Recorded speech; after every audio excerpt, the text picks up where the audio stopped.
ಎಲ್ಲರಿಗೂ ನಮಸ್ಕಾರ. ಪಿಸಿಒಡಿನಲ್ಲಿ irregular periods ಇಂದ ಆಗುವಂತಹ ತೊಂದರೆಗಳಲ್ಲಿ ಒಂದು ಬಂಜೆತನ. ಇನ್ನೊಂದು ಇಂಪಾರ್ಟೆಂಟ್ ತೊಂದರೆ ಏನಪ್ಪಾ ಆಗಬಹುದು ಇರ್ರೆಗ್ಯುಲರ್ ಪೀರಿಯಡ್ಸ್ ಇಂದ ಅಂತ ಅಂದ್ರೆ ಎಂಡೋಮೆಟ್ರಿಯಲ್ ಕ್ಯಾನ್ಸರ್. ಹೌದು, ಗರ್ಭಕೋಶದ ಕ್ಯಾನ್ಸರ್. ಹೆಂಗಪ್ಪ ಆಗುತ್ತೆ? ಪೀರಿಯಡ್ಸ್ ರೆಗ್ಯುಲರ್ ಆಗಿ ಬರ್ಲಿಲ್ಲ ಅಂದ್ರೆ ಗರ್ಭಕೋಶದಲ್ಲಿ ಕ್ಯಾನ್ಸರ್ ಆಗುವ ಸಾಧ್ಯತೆಗಳು ಹೆಂಗಾಗತ್ತಪ್ಪ ಅಂತ ಅಂದ್ರೆ, ಈ ತಿಂಗಳ ಪೀರಿಯಡ್ಸ್ ಆದಾಗ ಏನಾಗುತ್ತೆ, 14ನೇ ದಿನ ಎಗ್ ರಿಲೀಸ್ ಆದ್ಮೇಲೆ ನೆಕ್ಸ್ಟ್ 14 ಡೇಸು ಪ್ರೊಜೆಸ್ಟ್ರಾನ್ ಅನ್ನುವಂತಹ ಒಂದು ಹಾರ್ಮೋನ್ ಸೆಕ್ರೆಟ್ ಆಗ್ತಾ ಹೋಗುತ್ತೆ. ಸೊ ಈ ಪ್ರೊಜೆಸ್ಟ್ರಾನ್ ಅನ್ನುವಂತಹ ಹಾರ್ಮೋನ್ ಎಂಡೋಮೆಟ್ರಿಯಂನ ಕ್ಯಾನ್ಸರ್ ಇಂದ ಪ್ರೊಟೆಕ್ಟ್ ಮಾಡುತ್ತೆ. ಆದ್ರೆ ತಿಂಗಳ ಎಗ್ ರಿಲೀಸ್ ಆಗದೆ ಇದ್ದಾಗ ಏನಾಗುತ್ತೆ, ಪ್ರೊಜೆಸ್ಟ್ರಾನ್ ಅನ್ನುವಂತಹ ಹಾರ್ಮೋನ್ ಸೆಕ್ರೀಟ್ ಆಗಲ್ಲ. ಥ್ರೂಔಟ್ ದ ಸೈಕಲ್ ಏನಾಗುತ್ತೆ, ಈಸ್ಟ್ರೋಜನ್ ಅನ್ನುವಂತಹ ಒಂದು ಹಾರ್ಮೋನ್ ಎಫೆಕ್ಟ್ ಜಾಸ್ತಿ ಆಗ್ತಾ ಹೋಗುತ್ತೆ. ಸೊ ಈ ಈಸ್ಟ್ರೋಜನ್ ಹಾರ್ಮೋನ್ ಅನ್ನುವಂತ ಎಫೆಕ್ಟ್ ಕಂಟಿನ್ಯೂಸ್ ಆಗಿ ಜಾಸ್ತಿ ಆದಾಗ ಏನಾಗುತ್ತೆ, ಗರ್ಭಕೋಶದ ಕ್ಯಾನ್ಸರ್ ಜಾಸ್ತಿ ಆಗುವಂತಹ ಸಾಧ್ಯತೆಗಳು ಹೆಚ್ಚಾಗ್ತಾ ಹೋಗುತ್ತೆ.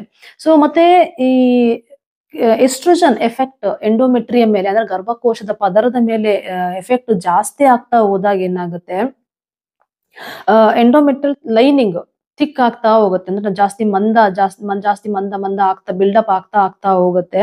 ಅದು ಹೆಚ್ಚು ಬಿಲ್ಡಪ್ ಥಿಕ್ನೆಸ್ ಜಾಸ್ತಿ ಆಗಿ ಅದಿನ್ನು ನೆಕ್ಸ್ಟ್ ಅದರ ಥಿಕ್ನೆಸ್ ನ ಮೇಂಟೈನ್ ಮಾಡಕ್ ಆಗೋದೇ ಇಲ್ಲ ಅನ್ನುವಂತಹ ಒಂದು ಸಿಚುಯೇಷನ್ ರೀಚ್ ಆದಾಗ ಏನಾಗುತ್ತೆ, ಅದು ಎಂಡೋಮೆಟ್ರಿಯಂ ಬ್ರೇಕ್ ಡೌನ್ ಆಗಿ ಬ್ಲೀಡಿಂಗ್ ಆಗ ಸ್ಟಾರ್ಟ್ ಆಗುತ್ತೆ. ಇದನ್ನ ನಾವು ಬ್ರೇಕ್ ಥ್ರೂ ಬ್ಲೀಡಿಂಗ್ ಅಂತ ಕರಿತೀವಿ.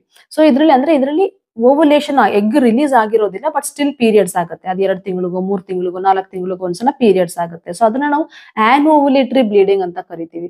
ಸೊ ಆನ್ಓವುಲೇಟರಿ ಬ್ಲೀಡಿಂಗ್ ಇದ್ದಾಗ ಆ ಎಂಡೋಮೆಟ್ರಿಯಲ್ ಲೈನಿಂಗ್ ಥಿಕ್ನೆಸ್ ಜಾಸ್ತಿ ಇರೋದ್ರಿಂದ ಬ್ಲೀಡಿಂಗ್ ಕೂಡ ತುಂಬಾ ಜಾಸ್ತಿ ಆಗ್ತಾ ಹೋಗುತ್ತೆ. ಸೊ ಈ ತರ ಪ್ರಾಬ್ಲಮ್ ಪಿಸಿಒಡಿ ಪೇಷಂಟ್ಸ್ ಅಲ್ಲಿ ತುಂಬಾ ಜಾಸ್ತಿನೇ ಇರುತ್ತೆ. ಯಾಕಂದ್ರೆ ಅವರಲ್ಲಿ ಓವುಲೇಷನ್ ಆಗದೆ ಇರೋದ್ರಿಂದ ಆನ್ಓವುಲೇಟರಿ ಬ್ಲೀಡಿಂಗ್ ಆಗುವ ಸಾಧ್ಯತೆಗಳೇ ಜಾಸ್ತಿ ಇರೋದ್ರಿಂದ ಪ್ರತಿ ತಿಂಗಳು ಆಗದೆ ಇದ್ರೂ ಕೂಡ 3 ತಿಂಗಳು 4 ತಿಂಗಳಿಗೆ ಒಂದ್ಸಲ ಆದಾಗ ಬ್ಲೀಡಿಂಗ್ ಕೂಡ ಜಾಸ್ತಿ ಆಗ್ತಾ ಹೋಗುತ್ತೆ. ಸೊ ಈ ಅನ್ಅಪೋಸ್ಡ್ ಆಕ್ಷನ್ ಆಫ್ ಈಸ್ಟ್ರೋಜನ್ ಅನ್ನೋದು one of the most important risk factor endometrial hyperplasia, endometrial ಕ್ಯಾನ್ಸರ್ಗೆ. ಸೊ ಇದೊಂದೇ ರೀಸನ್ ಅಲ್ಲದೆ ಈ ಪಿಸಿಒಡಿ ಪೇಷಂಟ್ಸ್ ನಲ್ಲಿ ಏನಾಗುತ್ತೆ, ಒಬೇಸಿಟಿ ಜಾಸ್ತಿ ಇರುತ್ತೆ, ಹೈಪರ್ ಲಿಪಿಡಿಮಿಯಾ ಜಾಸ್ತಿ ಇರುತ್ತೆ, ಡಯಾಬಿಟಿಸ್ ರಿಸ್ಕ್ ಜಾಸ್ತಿ ಇರುತ್ತೆ. ಸೊ ಈ ಎಲ್ಲ ರಿಸ್ಕ್ಗಳು ಕೂಡ ಏನ್ ಮಾಡುತ್ತೆ, ಎಂಡೋಮೆಟ್ರಿಯಲ್ ಕ್ಯಾನ್ಸರ್ ರಿಸ್ಕ್ ನ ಜಾಸ್ತಿ ಮಾಡ್ತಾ ಹೋಗುತ್ತೆ. ಈಗ ನಾರ್ಮಲ್ ಪಿಸಿಒಡಿ ಇಲ್ಲದೆ ಇರುವಂತಹ ಪೇಷಂಟ್ಸ್ ಗಳಲ್ಲಿ ಗರ್ಭಕೋಶದ ಕ್ಯಾನ್ಸರ್ ನ ರಿಸ್ಕ್ ಎಷ್ಟಿರುತ್ತೋ ಅದಕ್ಕೆ 3 ಪಟ್ಟು ಜಾಸ್ತಿ ರಿಸ್ಕ್ ಈ ಪಿಸಿಒಡಿ ಅನ್ನುವಂತಹ ಪೇಷಂಟ್ಸ್ ಗಳಲ್ಲಿ ಇರುತ್ತೆ. ಸೊ ಇಷ್ಟೆಲ್ಲ ರಿಸ್ಕ್ ಇದ್ದಾಗ ನಾವು ಅದನ್ನ ತಡೆಗಟ್ಟೋದಕ್ಕೆ ಒಂದು ಕೆಲವು ಸ್ಟೆಪ್ಸ್ ಮೆಷರ್ಸ್ ನಾವು ಫಾಲೋ ಮಾಡೋದು ಉತ್ತಮ ಅಲ್ವಾ? ಏನಿರ್ಬೋದಪ್ಪ ಅದಕ್ಕೆ ಅಂತ ಅಂದ್ರೆ, ಈ ಪಿಸಿಒಡಿ ಪೇಷಂಟ್ಸ್ ಅಲ್ಲಿ 2 ತಿಂಗಳು 3 ತಿಂಗಳು 4 ತಿಂಗಳಾದ್ರೂ ಪೀರಿಯಡ್ಸ್ ಬರದೇ ಇದ್ದಾಗ ಒಂದ್ಸಲ ಪಿಸಿಒಡಿ ಅಂತ ಡಯಾಗ್ನೋಸ್ ಆದ್ಮೇಲೆ, ಸೊ ನಿಮಗ್ ಗೊತ್ತು ಪೀರಿಯಡ್ಸ್ ಏನಕ್ಕೆ ಬರ್ತಾ ಇಲ್ಲ ಅಂತ. ಸೊ ಅವಾಗ ಏನ್ ಮಾಡ್ಬೇಕು, ನೀವು 3 ತಿಂಗಳು 4 ತಿಂಗಳು ತನಕ ದಯವಿಟ್ಟು ಪೀರಿಯಡ್ಸ್ ಗೋಸ್ಕರ ಬರತ್ತಾ ಅಂತ ವೇಟ್ ಮಾಡ್ಕೊಂಡು ಕೂತ್ಕೊಳ್ಳೋ ಅವಶ್ಯಕತೆ ಇಲ್ಲ. 1.5 ತಿಂಗಳಿಗೊಂದ್ಸಲನೋ ಇಲ್ಲ 2 ತಿಂಗಳಿಗೊಂದ್ಸಲನೋ ನೀವು ಪ್ರೊಜೆಸ್ಟ್ರಾನ್ ಅನ್ನುವಂತಹ ಒಂದು ಹಾರ್ಮೋನ್ ಟ್ಯಾಬ್ಲೆಟ್ಸ್ ನ ನೀವು ತಗೊಂಡು 5 ದಿನನೋ 7 ದಿನನೋ ಇಲ್ಲ 10 ದಿನನೋ ನೀವು ಅದನ್ನ ತಗೊಂಡ್ರೆ, ಅದನ್ನ ಸ್ಟಾಪ್ ಮಾಡಿದ್ಮೇಲೆ ನಿಮ್ಗೆ 1 ವೀಕ್ ಒಳಗಡೆ ಪೀರಿಯಡ್ಸ್ ಬರುತ್ತೆ. ಸೊ ಆ ಪ್ರೊಜೆಸ್ಟ್ರಾನ್ ಏನ್ ಮಾಡುತ್ತೆ, ಆ ಎಂಡೋಮೆಟ್ರಿಯಂಗೆ ಒಂದು ಪ್ರೊಟೆಕ್ಟಿವ್ ಎಫೆಕ್ಟ್ ಕೊಡುತ್ತೆ. ಅದು ನಾರ್ಮಲ್ ಸೈಕಲ್ ಅಲ್ಲಿ ತಿಂಗಳ ಎಂಡೋಮೆಟ್ರಿಯಂಗೆ ಒಂದು ಪ್ರೊಟೆಕ್ಷನ್ ಸಿಕ್ಕತ್ತೆ. ಆದ್ರೆ ಇಲ್ಲಿ ಎಗ್ ರಿಲೀಸ್ ಆಗದೆ ಇರೋದ್ರಿಂದ, ಪ್ರೊಜೆಸ್ಟ್ರಾನ್ ಹಾರ್ಮೋನ್ ಇಲ್ಲದೆ ಇರೋದ್ರಿಂದ ಆ ಪ್ರೊಟೆಕ್ಟಿವ್ ಎಫೆಕ್ಟ್ ಇರೋದಿಲ್ಲ. ಸೊ ಹಾಗಾಗಿ ನೀವೇ ಎಕ್ಸೋಜಿನಸ್ ಪ್ರೊಜೆಸ್ಟ್ರಾನ್ ಅಂದ್ರೆ ನೀವು ಹಾರ್ಮೋನ್ ನ ನೀವೇ ಟ್ಯಾಬ್ಲೆಟ್ಸ್ ನ ತಗೊಂಡು ನೀವು ನಿಮ್ಮ ಎಂಡೋಮೆಟ್ರಿಯಂ ನ ಪ್ರೊಟೆಕ್ಟ್ ಮಾಡ್ಕೊಳ್ಳುವಂತ ಒಂದು ರೆಗ್ಯುಲರ್ ಪ್ರಾಕ್ಟೀಸ್ ನ ನೀವು ಮಾಡ್ಕೊಬೇಕಾಗತ್ತೆ. ಎಸ್ಪೆಷಲಿ ಈಗ ನೀವು ಪ್ರೆಗ್ನೆನ್ಸಿಯನ್ನ ಪ್ಲಾನ್ ಮಾಡ್ತಾ ಇರಲ್ಲ, ಅನ್ಮ್ಯಾರಿಡ್ ಗರ್ಲ್, ನಿಮ್ಗೇನು ಪ್ರೆಗ್ನೆನ್ಸಿ ಬಗ್ಗೆ ತಲೆ ಕೆಡ್ಸ್ಕೊಳ್ಳುವಂತ ಇದಿರಲ್ಲ.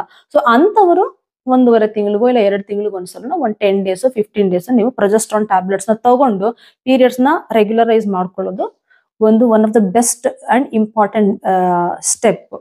ಇನ್ನು ಪ್ರೆಗ್ನೆನ್ಸಿಯನ್ನ ಪ್ಲಾನ್ ಮಾಡ್ತಾ ಇದ್ರೆ ಅದಕ್ಕೆ ಬೇರೆ ಟ್ರೀಟ್ಮೆಂಟ್ ಇರುತ್ತೆ. ಅದನ್ನ ನಾನು ನಿಮಗೆ ಮುಂದಿನ ವಿಡಿಯೋಗಳಲ್ಲಿ ಇನ್ಫರ್ಟಿಲಿಟಿ ವಿಡಿಯೋಸ್ ಬಗ್ಗೆ ಎಲ್ಲ ನಾನು ಹೇಳಿದಾಗ ಅದ್ರ ಬಗ್ಗೆ ನಿಮ್ಮ ಹತ್ರ ನಾನು ಡಿಸ್ಕಸ್ ಮಾಡ್ತೀನಿ. ಸೊ ಇನ್ನು ಪ್ರೆಗ್ನೆನ್ಸಿಯನ್ನ ಮುಗಿದು ಫ್ಯಾಮಿಲಿ ಎಲ್ಲ ಕಂಪ್ಲೀಟ್ ಆಗಿದ್ರೆ ನೀವು ಮತ್ತೆ ಇನ್ನು ಇರ್ರೆಗ್ಯುಲರ್ ಪೀರಿಯಡ್ಸ್ ಇದೆ ಅಂತೆಲ್ಲ ಇದ್ದಾಗ ಏನ್ ಮಾಡಬಹುದು ನೀವು ಈ ಪ್ರೊಜೆಸ್ಟ್ರಾನ್ ಹಾರ್ಮೋನ್ಗೆ IUCD ಬರುತ್ತೆ, ಇಂಟ್ರಾಯುಟ್ರೈನ್ ಕಾಂಟ್ರಾಸೆಪ್ಟಿವ್ ಡಿವೈಸ್ ಅಂತ ಹೇಳ್ತೀವಿ, ಗರ್ಭಕೋಶಕ್ಕೆ ಕೆಳಗಡೆಯಿಂದ ಹಾಕುವಂತದ್ದು. ಸೊ ಅದನ್ನ ಯೂಸ್ ಮಾಡಿದ್ರೆ ನಿಮ್ಗೆ ಕಂಟಿನ್ಯೂಸ್ ಆಗಿ ನಿಮ್ಮ ಎಂಡೋಮೆಟ್ರಿಯಂಗೆ ಒಂದು ಪ್ರೊಟೆಕ್ಷನ್ ಅನ್ನೋದಂತೂ ಖಂಡಿತ ಸಿಗುತ್ತೆ. It is one of the very good choice. ನೀವು ಎಂಡೋಮೆಟ್ರಿಯಂ ಕ್ಯಾನ್ಸರ್ ಇಂದ ನಿಮ್ಮನ್ನ ನೀವು ಪ್ರೊಟೆಕ್ಟ್ ಮಾಡ್ಕೊಳ್ಳೋಕೆ that is another one important advice I want to give. So ಇಷ್ಟೆಲ್ಲ ನೀವು ಮಾಡದ್ಮೇಲೂ ಕೂಡ ನೀವು ಕೆಲವು ಸಲ ರೆಗ್ಯುಲರ್, ಈಗ ಇಷ್ಟೆಲ್ಲ ಮಾಡೋದು ಕೂಡ ನಿಮ್ಗೆ ಇರ್ರೆಗ್ಯುಲರ್ ಬ್ಲೀಡಿಂಗ್, ಹೆವಿ ಬ್ಲೀಡಿಂಗ್ ಆಗ್ತಾ ಇದೆ ಅಂತ ಆದಾಗ ನೀವು ನಿಮ್ ಒಂದು ಅಲ್ಟ್ರಾಸೌಂಡ್ ನ ಮಾಡಿ ಚೆಕ್ ಮಾಡ್ಕೋಬೇಕಾಗತ್ತೆ ಎಂಡೋಮೆಟ್ರಿ, ಯಾಕಂದ್ರೆ ರಿಸ್ಕ್ ಇರೋದ್ರಿಂದ. ಸೊ ಆ ಅಲ್ಟ್ರಾಸೌಂಡ್ ನಲ್ಲಿ ಎಂಡೋಮೆಟ್ರಿಯಲ್ ಥಿಕ್ನೆಸ್ ಅಂತ ಕರಿತೀವಿ, ET ಎಂಡೋಮೆಟ್ರಿಯಲ್ ಥಿಕ್ನೆಸ್ 7 ಮಿಲಿಮೀಟರ್ ಗಿಂತ ಕಮ್ಮಿ ಇದ್ರೆ ನಿಮ್ಗೆ ಕ್ಯಾನ್ಸರ್ ಬರುವ ರಿಸ್ಕ್ ತುಂಬಾ ಕಮ್ಮಿ ಇದೆ ಅಂತ ಅರ್ಥ. ಅದನ್ನೇ ನೀವು ಪ್ರತಿ 6 ತಿಂಗಳಿಗೆ ವರ್ಷಕ್ಕೆ ಮಾಡಿಸ್ಬೇಕು ಅಂತ ಹೇಳ್ತಾ ಇಲ್ಲ. ಇರ್ರೆಗ್ಯುಲರ್ ಬ್ಲೀಡಿಂಗ್ ಜಾಸ್ತಿ ಆಗ್ತಾ ಇದ್ದಾಗ ಒಂದು ಅಲ್ಟ್ರಾಸೌಂಡ್ ನ ಮಾಡಿಸ್ಬೇಕಾಗತ್ತೆ. ಮತ್ತೆ ಎಂಡೋಮೆಟ್ರಿಯಲ್ ಬಯಾಪ್ಸಿ ಅಂತ ಮಾಡ್ತೀವಿ, ಅಂದ್ರೆ ಆ ಗರ್ಭಕೋಶದ ಎಂಡೋಮೆಟ್ರಿಯಲ್ ಟಿಶ್ಯೂ ಏನಿರುತ್ತಲ್ಲ ಅದನ್ನ ತೆಗೆದು ನಾವು ಟೆಸ್ಟ್ ಗೆ ಕಳಿಸ್ತೀವಿ. ಅದ್ರಲ್ಲಿ ನಮ್ಗೆ ಎಂಡೋಮೆಟ್ರಿಯಲ್ ಹೈಪರ್ಪ್ಲೇಸಿಯಾ ಅಥವಾ ಕ್ಯಾನ್ಸರ್ ಏನಾದ್ರು ಇದೆಯಾ ಅನ್ನುವಂಥದ್ದು ಗೊತ್ತಾಗುತ್ತೆ. ಸೊ ನಿಮ್ಮನ್ನ ನೀವು ಪ್ರೊಟೆಕ್ಟ್ ಮಾಡ್ಕೊಳ್ಳೋಕೆ, ಈ ಎಂಡೋಮೆಟ್ರಿಯಲ್ ಕ್ಯಾನ್ಸರ್ ಇಂದ ನೀವು ಪ್ರೊಟೆಕ್ಟ್ ಮಾಡ್ಕೊಳ್ಳೋಕೆ ರೆಗ್ಯುಲರ್ ಆಗಿ ಅವಾಗ ಅಂದ್ರೆ 2 ವರ್ಷಕ್ಕೋ 3 ವರ್ಷಕ್ಕೊಂದು ಫಿಕ್ಸ್ಡ್ ಟೈಮ್ ಅನ್ನೋದಂತೂ ಏನಿಲ್ಲ. ಅಲ್ಟ್ರಾಸೌಂಡ್ ಮಾಡಿಸ್ಕೊಳ್ಳೋದಾಗ್ಲಿ, ಎಂಡೋಮೆಟ್ರಿಯಲ್ ಬಯಾಪ್ಸಿಯನ್ನ ಮಾಡಿಸ್ಕೊಳ್ಳೋದಾಗ್ಲಿ one of the important step. ಅಂದ್ರೆ ಇಲ್ಲಿ ನಾವು ಪ್ರೊಜೆಸ್ಟ್ರಾನ್ ನ ತಗೊಳ್ಳೋದು ತುಂಬಾ ಇಂಪಾರ್ಟೆಂಟ್ ಆಗುತ್ತೆ. ಸೊ ಇವತ್ತಿಗೆ ಇಷ್ಟು ಸಾಕು. ಮುಂದಿನ ವಿಡಿಯೋಗಳಲ್ಲಿ ಇನ್ನು ಹೆಚ್ಚಿನ ಮಾಹಿತಿನ ತಿಳ್ಕೊಳ್ಳೋಣ. ನಮಸ್ಕಾರ. ಈ ವಿಡಿಯೋಗಳು ನಿಮ್ಗೆ ಇಷ್ಟ ಆಗ್ತಾ ಇದ್ರೆ ಲೈಕ್ ಮಾಡಿ, ಕಮೆಂಟ್ ಮಾಡಿ ಮತ್ತು ಶೇರ್ ಮಾಡಿ. ಮತ್ತು ಹೆಣ್ಣು ಮಕ್ಕಳ ಆರೋಗ್ಯದ ಬಗ್ಗೆ ಇನ್ನೂ ಹೆಚ್ಚಿನ ಮಾಹಿತಿಗಾಗಿ ಈ ಚಾನೆಲ್ಗೆ ಸಬ್ಸ್ಕ್ರೈಬ್ ಮಾಡಿ ಮತ್ತು ನೋಟಿಫಿಕೇಶನ್ ಬೆಲ್ ಪ್ರೆಸ್ ಮಾಡಿ.